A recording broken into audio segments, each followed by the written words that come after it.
Bonjour ou rebonjour à vous tous. On aime bien être ponctuel à l'Institut du commerce connecté, donc on va démarrer à l'heure, il est 14h30. Donc j'espère que vous avez bien déjeuné. Vous avez bien déjeuné? Ouais, super. Donc j'ai le plaisir de donner le coup d'envoi des conférences de cet après-midi. Il y en aura quatre, pardon. Là, on va se focaliser sur l'expérience client. Et donc, je vais appeler à mes côtés donc, deux experts du retail, à savoir Géraldine Chevalier, qui est directrice business développement chez KPMG, que vous pouvez applaudir. Et puis Frédéric Bécard, directeur général de Cultura.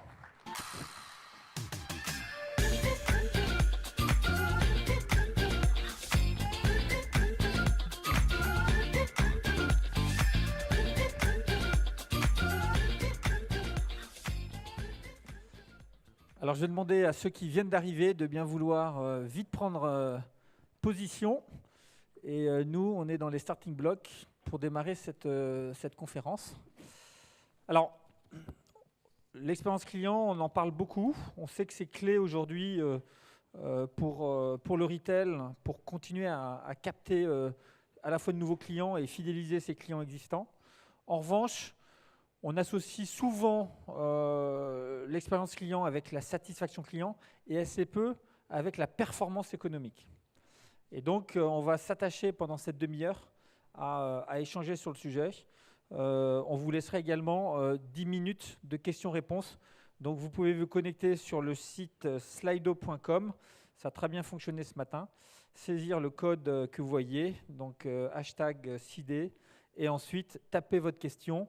Et après, vous pouvez voter pour les questions des uns et des autres.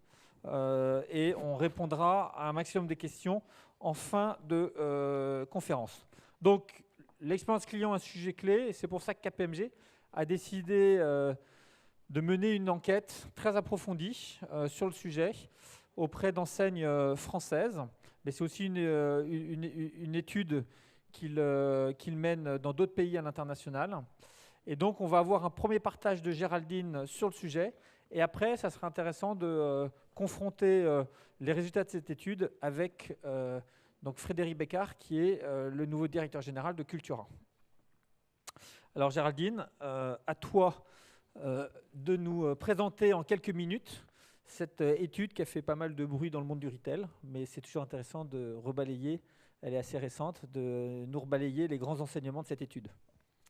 Merci Jérôme. Oui, donc effectivement, c'est une étude qu'on a menée tout d'abord je vais prendre le matériel.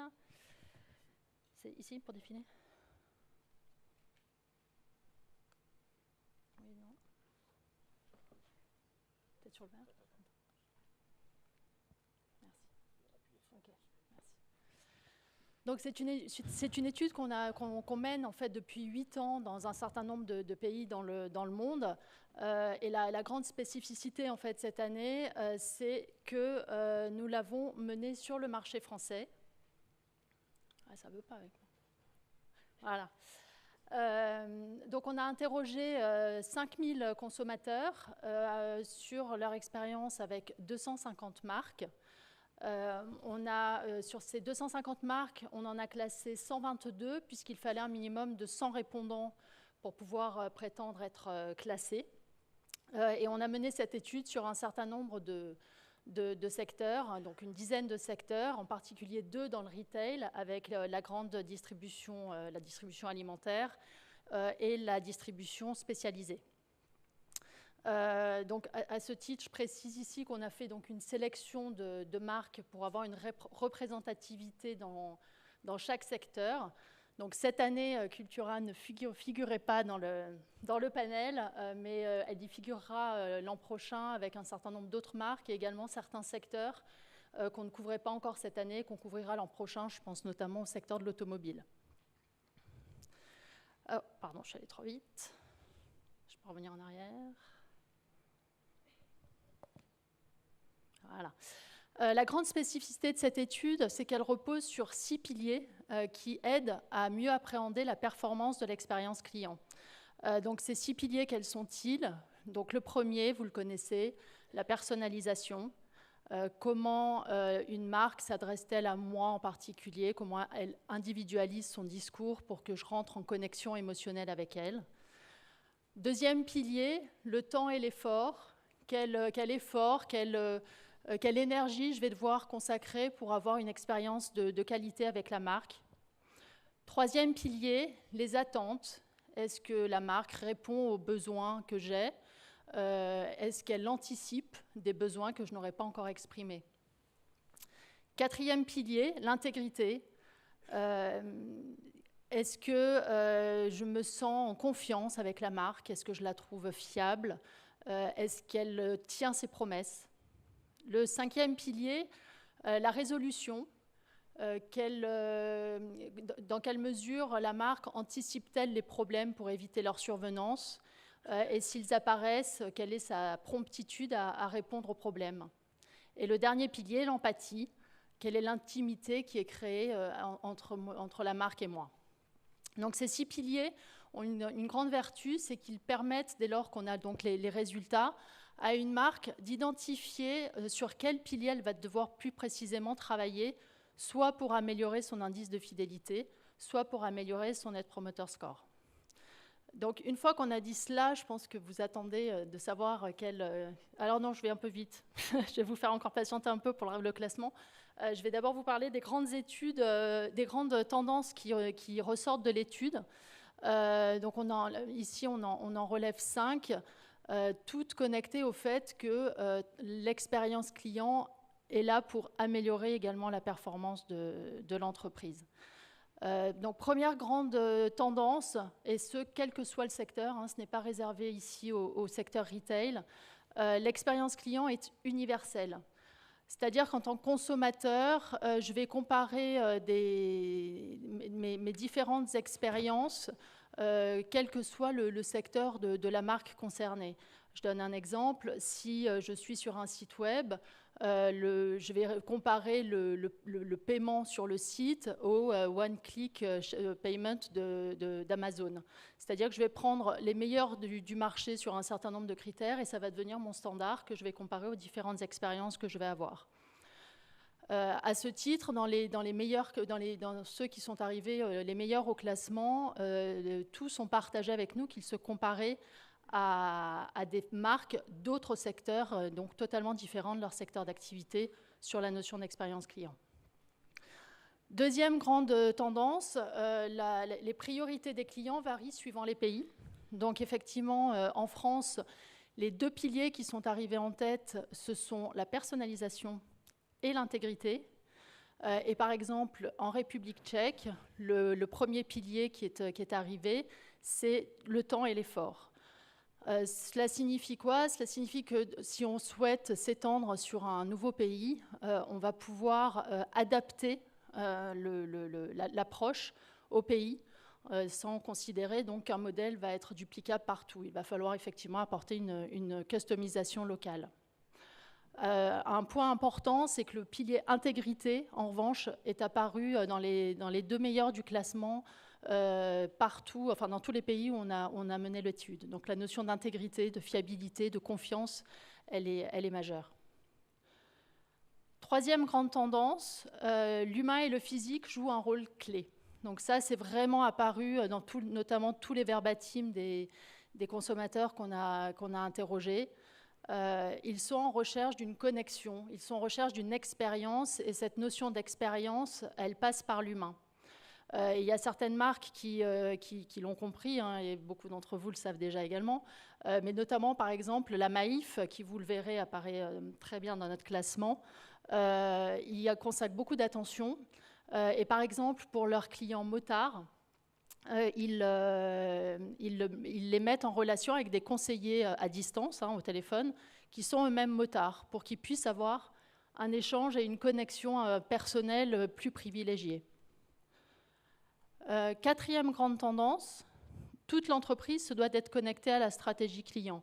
Donc effectivement, on peut parler d'entreprise connectée, c'est-à-dire qu'il n'est plus possible de considérer que l'expérience client, la satisfaction client ne sont de la responsabilité que des seules personnes en contact direct avec le client.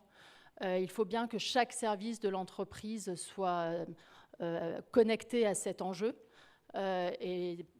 Par exemple, si le client attend sa livraison en un jour, il est important que tous les services logistiques de l'entreprise en soient bien conscients et veillent à l'atteinte de cet objectif. Dernière grande tendance, l'expérience client est un investissement de longue haleine. Donc là, effectivement, avec tous les champions qui sont ressortis de notre étude, donc avec les échanges qu'on a eus avec eux, on a bien compris que c'était un travail dans la continuité. Donc l'idée n'est pas de faire un événement, une opération flash pour prétendre transformer ou améliorer son expérience client.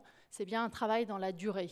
Il y avait par exemple le témoignage d'Yves Rocher, où les équipes nous mentionnaient que dès la création du groupe, c'est vraiment by design chez Yves Rocher, Monsieur Yves Rocher prenait le soin de répondre à chacune des clientes qui lui écrivaient, donc il prenait le soin de leur répondre par écrit également.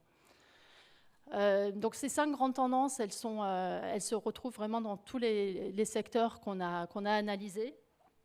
Et donc cette fois, je ne vous fais plus attendre, je vous présente le classement des 30 premières marques de notre étude. Donc je vous laisse en prendre connaissance. Comme vous le voyez, c'est la Maïf, donc je viens d'en parler, qui arrive en tête de notre classement, donc le secteur de l'assurance. Et d'ailleurs, dans le classement des secteurs, c'est également l'assurance qui arrive en tête du classement, non seulement d'une façon générale, mais également sur chaque pilier, c'est le secteur de l'assurance qui se démarque, donc qui dénote le travail qui a été fait par ce secteur-là, par les sociétés de ce secteur-là sur l'expérience client. Donc ensuite, vous les voyez, Nespresso, Doctolib, Picard, Yves Rocher, pour ne citer que les premiers. Quelques surprises également. Par exemple, on voit Lidl qui est très bien classé et qui est classé devant des marques plus premium du secteur et qui démontrent donc des actions qui ont été menées par le groupe. Lidl se démarque également aussi par le nombre de répondants, puisque ce sont ceux qui ont eu avec des marques comme Carrefour, comme La Poste ou comme McDonald's, le plus de répondants sur la marque. Et Amazon n'est que 9e, alors que c'est quand même une de leurs spécificités d'être customer-centric. Comment tu expliques ça ? Alors, en effet, tu anticipes sur des choses dont j'allais parler un peu plus loin, mais effectivement, Amazon et donc les pure players du e-commerce sont pas tout en haut du classement, et effectivement, on aurait pu attendre Amazon plus haut. L'analyse qu'on en a faite, cela révèle en fait la tendance que j'évoquais tout à l'heure, qui est l'importance de l'humain, de l'interaction avec l'humain, donc d'avoir une expérience de connexion, ce qui explique ce décrochage des pure players du e-commerce. Donc si on poursuit donc sur ce classement, vous voyez, pardon, je vais encore un peu vite. Tous les secteurs, en fait, enfin plusieurs secteurs plutôt sont représentés, pas tous. Certains n'apparaissent pas dans les 30 premières marques de l'étude, notamment le secteur des télécoms, qui révèle que malgré les actions qu'ils ont pu mener, ils ne sont pas encore arrivés en haut du classement. Mais je souhaiterais maintenant faire un focus sur le secteur du retail qui nous intéresse tout particulièrement aujourd'hui. Donc, comme je le disais, qui intègre distribution alimentaire et puis secteur spécialisé. Donc le retail est le deuxième secteur, donc juste derrière l'assurance, avec une très belle représentativité dans les 30 premières marques, puisque 16 marques du secteur sont représentées parmi ces 30 premières marques. Donc, j'espère que vous arrivez à lire. 16 marques dans les 30 premiers, je viens de le dire. Un secteur qui propose des expériences multisensorielles et multicanales. Alors, pour aller un petit peu plus loin, je souhaite partager avec vous, par exemple, le témoignage que nous a fait Nespresso, qui nous disait donc à un moment, ils avaient besoin d'adresser la problématique liée au fait qu'ils avaient trop de temps d'attente dans les magasins, trop de queues dans les magasins. Et plutôt que de chercher une solution unique à ce problème, ils se sont vraiment penchés sur les attentes de leurs clients, puisqu'en fait, certains venaient en magasin pour avoir une expérience, pour goûter un café, pour échanger avec un conseiller sur les nouveautés de la marque. D'autres venaient en magasin uniquement pour acheter du café et renouveler leur stock de café. Et donc, ils ont adressé ces sujets-là de façon différenciée, en créant des vraies expériences en magasin, et puis en créant du self-service et en améliorant considérablement également tout ce qui est commande en ligne. Troisième point que je souhaite souligner ici, l'humain donc reste au cœur de la performance de l'expérience client. Donc ça, c'est vrai de façon cross-sectorielle, c'est vrai aussi pour le secteur du retail. Un petit éclairage sur ce qu'on appelle donc chez KPMG les étoiles montantes. Celles qui se rapprochent du sommet. Donc, en fait, vous les voyez en bas de l'écran. Donc, NYX, Lush et Pandora. Donc, pour ceux qui peut-être ne les connaîtraient pas, donc NYX et Lush interviennent dans le secteur de la beauté, de la cosmétique. Pandora a réinventé la bijouterie de masse. Et pourquoi on parle d'étoiles montantes? C'est que ces trois marques, aujourd'hui, dans ce classement, n'ont pas été classées car elles n'avaient pas assez de répondants. Mais si elles avaient eu un petit peu plus de répondants, et elles n'étaient pas loin d'atteindre la centaine de répondants, elles auraient été classées à minima dans les 30 premiers. Et par exemple, pour la marque Lush, elle aurait même été classée dans les 10 premiers. Et c'est une marque qui a été classée dans d'autres pays, notamment en Italie, où elle était 10e, au Royaume-Uni, où elle était apparue 5e, et même aux Pays-Bas, où elle était apparue en tête de classement.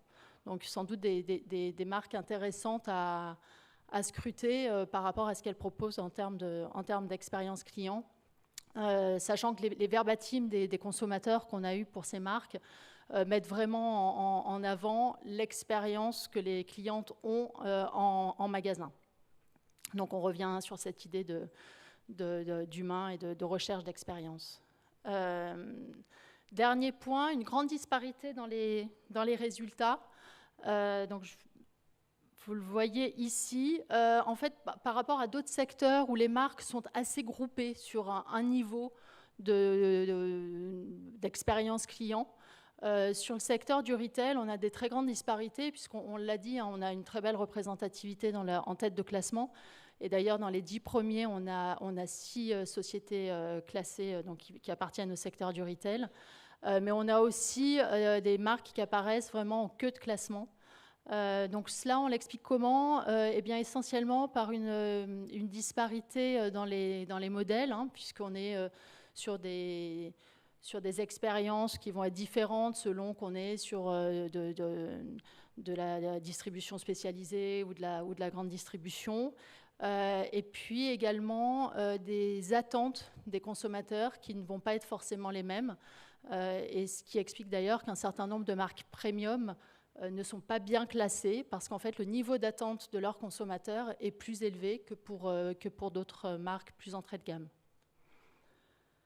Donc un éclairage, donc là j'en ai déjà parlé donc, sur les pure players, donc le fait qu'ils sont un petit peu désavantagés.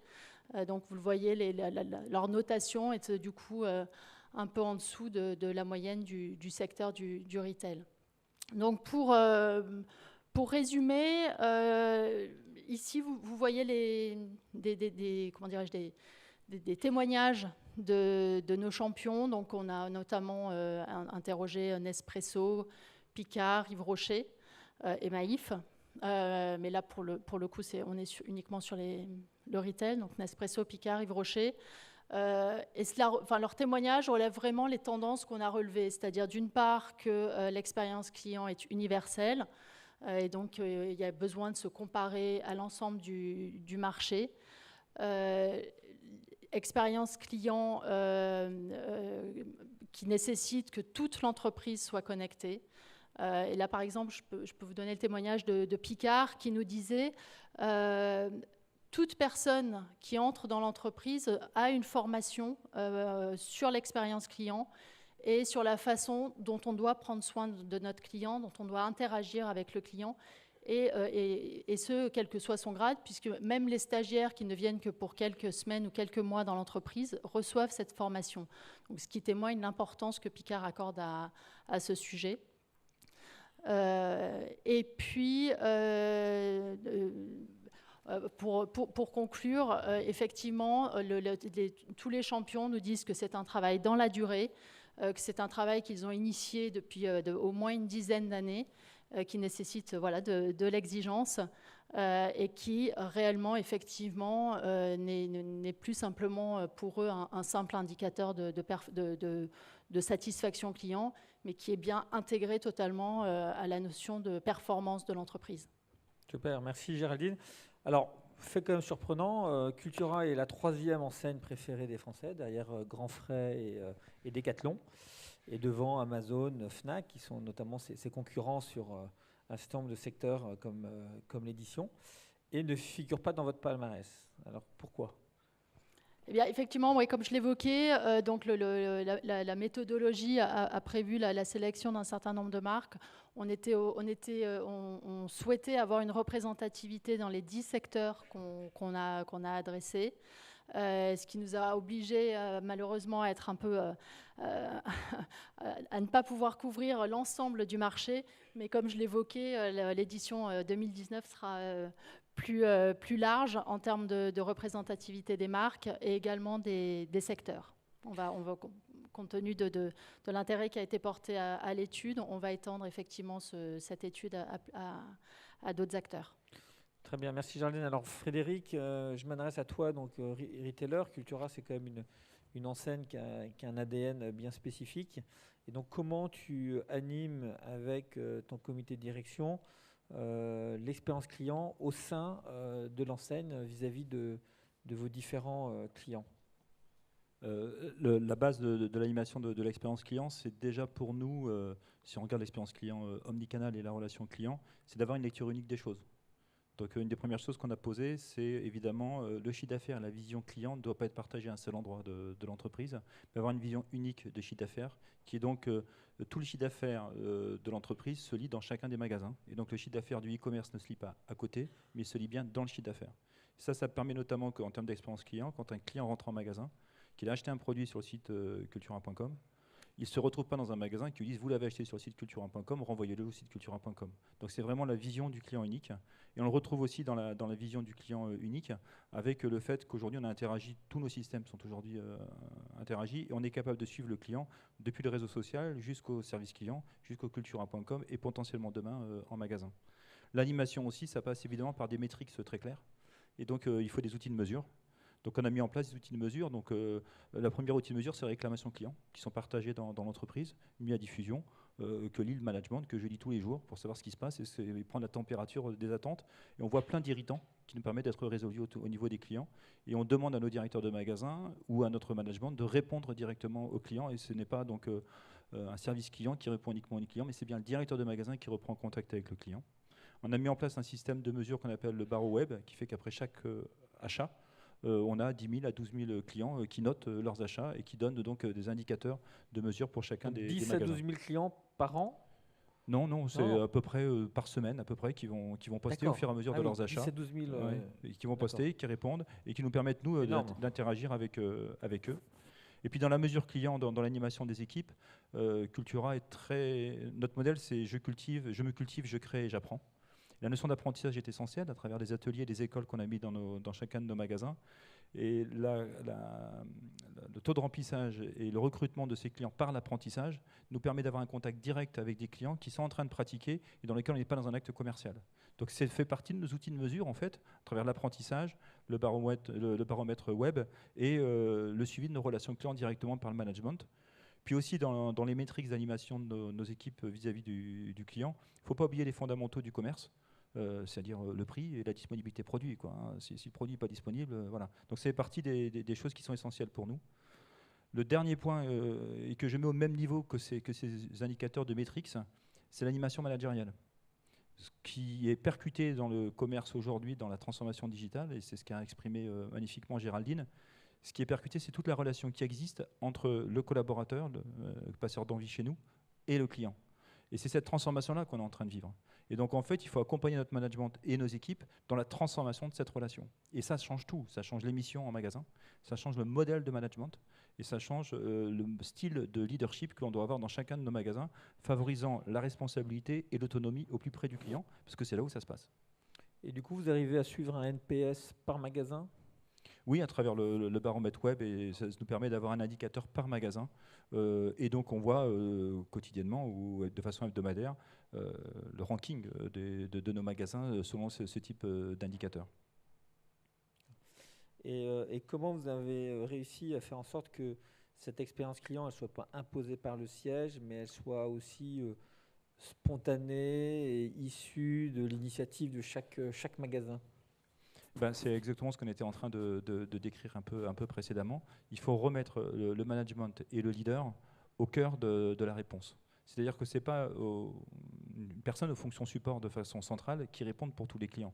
Mais c'est bien à chacun des managers qui, dans un magasin ou au site e-commerce, peut être en contact avec le client. Et c'est à lui de reprendre la main dans la réponse du problème qu'a rencontré un client à un endroit. Si dans un magasin Cultura à Hénin-Beaumont ici ou à Villeneuve-d'Ascq sur la région lilloise est confronté à un problème, il n'a pas envie d'avoir la réponse de quelqu'un qui se trouve à Bordeaux. Il va avoir la réponse de son collaborateur, de la personne qui se trouve en magasin et qui est capable de l'accompagner demain dans sa visite et dans sa relation au niveau du point de vente. Et du coup, quel est le profil que tu recherches parmi tes vendeurs pour justement faire vivre cette expérience client de manière la plus prégnante possible à tes clients? Voilà, ben ça c'est exactement le sujet central des entreprises du retail.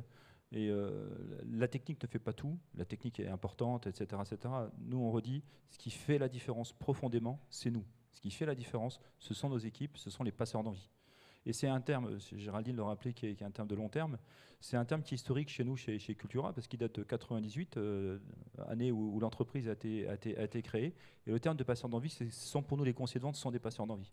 Ce sont d'abord et avant tout des passionnés qui diffusent, font ruisseler leur passion au plus près de chacun des clients. Donc le premier critère, c'est d'être attaché à la notion de je me cultive, je crée ou j'apprends. Et donc on leur demande d'avoir, ou en tout cas on travaille avec eux, la diffusion de cette passion auprès de leurs clients. On leur demande de pratiquer avec leurs clients, soit à travers des cours d'instruments de musique, soit à travers des cours d'activités créatives. Et donc c'est ce type de profil de personnes très orientées clients dans la relation que l'on vient chercher en termes de profil. Et c'est clair aussi que pour les entreprises de distribution, c'est une transformation profonde et qui nécessite énormément d'accompagnement. Donc vous suivez donc le résultat de ce barreau web, j'imagine sous forme d'un NPS, mais comment vous arrivez également derrière à aller jusqu'à mesurer l'impact de tous vos efforts en matière d'expérience client sur la performance économique? Est-ce que vous arrivez à constater en fonction de la qualité d'expérience d'un magasin par rapport à un autre qu'il devient beaucoup plus performant? Est-ce que vous avez des départements, puisque vous êtes... faites du loisir, vous faites de l'éditorial, de la musique, donc vous êtes sur beaucoup de secteurs. Est-ce que vous avez vous arrivez à mesurer la qualité d'expérience vécue en magasin et la performance de ces secteurs? C'est très dur de se dire la qualité d'expérience donne automatiquement de la performance. Et comme on l'exprimait tout à l'heure, il y a tout un certain nombre de fondamentaux dans le commerce, la disponibilité du produit, ton offre large, l'expérience omnicanal qu'on est capable de faire vivre à chacun de nos clients, qui vient générer, elle aussi, tout autant de la performance. Donc, je pense que c'est surtout un facteur de non-performance, en fait. Et nous, on le lit à travers l'indicateur qui est essentiel pour nous, qui est l'indicateur de trafic client, qu'on ne regarde pas en trafic client retail, d'un côté, je veux dire physique, mais qui est bien le trafic client général de l'enseigne à travers les réseaux sociaux, à travers le site e-commerce et à travers ce qui se passe dans chacun de nos magasins. Et on vient consolider ça. Et nous, si on voit le trafic client qui progresse, si on voit le nombre de personnes qui présentent dans nos ateliers et dans nos académies, toujours de plus en plus nombreuses, progresser, pour nous, c'est un très bon indicateur de performance. Parce que si dans le commerce, on a toujours de plus en plus de clients qui votent pour nous et qui viennent nous voir, qui font quelque part l'effort, surtout en ce moment, de venir nous voir, eh ben, pour nous, c'est le meilleur indicateur de performance et ce qui permet de construire de la performance dans la durée. Donc c'est comme ça qu'on lie finalement notre association entre la qualité d'expérience qu'on met dans nos magasins et la performance à travers la génération de trafic client.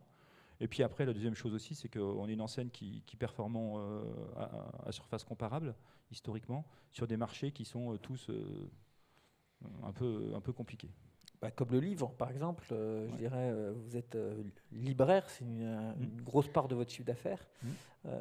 Donc vous avez en face de vous des mastodontes et des gens très forts comme Amazon, comme la Fnac, comme Leclerc également, qui a développé un concept autour de l'édition. Donc vous arrivez encore à faire de la croissance incomparable sur le livre. Oui, historiquement, l'enseigne est très, sur des marchés comme le livre, mais je citerai aussi les supports enregistrés, qui sont des marchés très déclinants.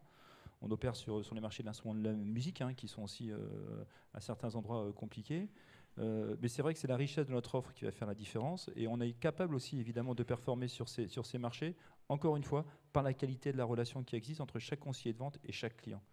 On a mis en place, par exemple, sur le livre, dans nos magasins, des comités de lecture.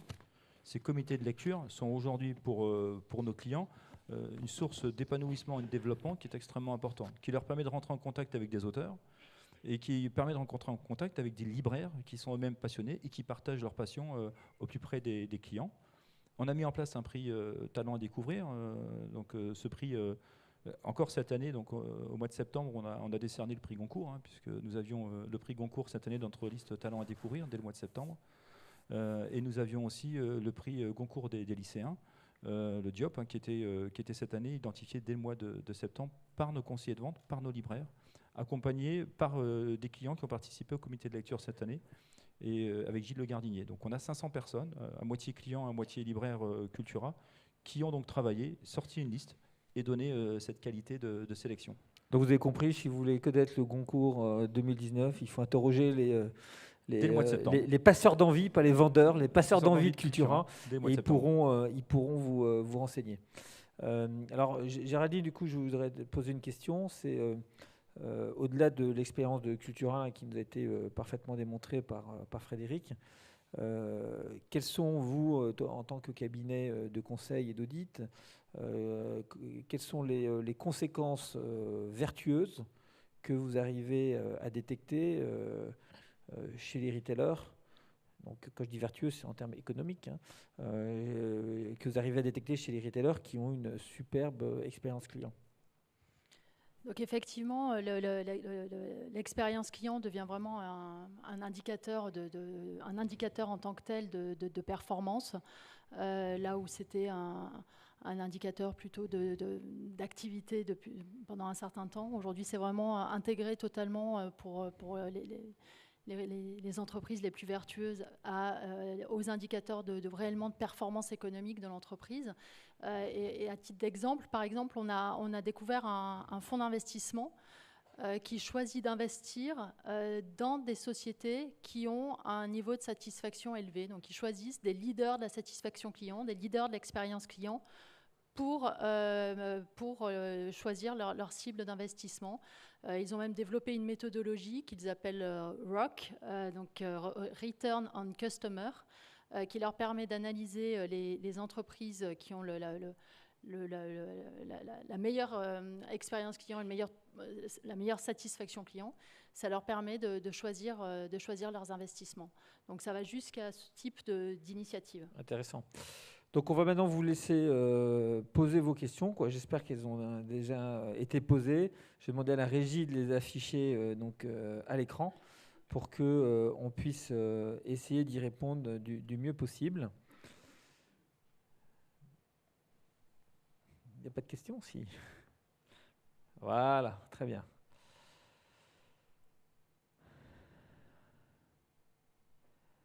Alors allez-y, je vous laisse, Frédéric ou Géraldine, saisir celle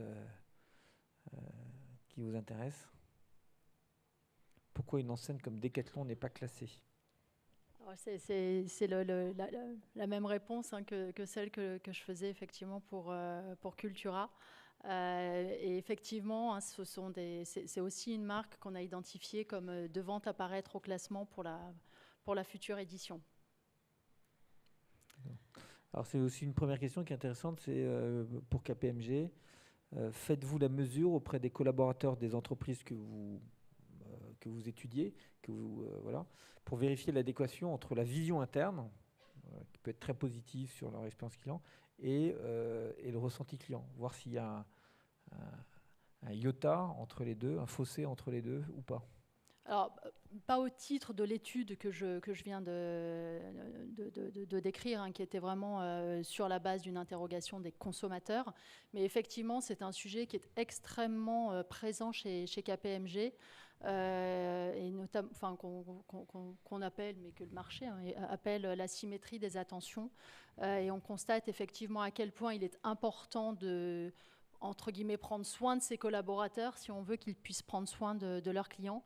Et ce sont des sujets sur lesquels on accompagne beaucoup de nos clients, notamment dans des phases où de transformation, hein, quand un client cherche à se transformer, à transformer son expérience client, il est incontournable effectivement de bien se poser la question de savoir comment les collaborateurs sont impliqués dans cette démarche. C'est tout à fait clé effectivement et c'est quelque chose sur lequel on travaille beaucoup avec nos clients.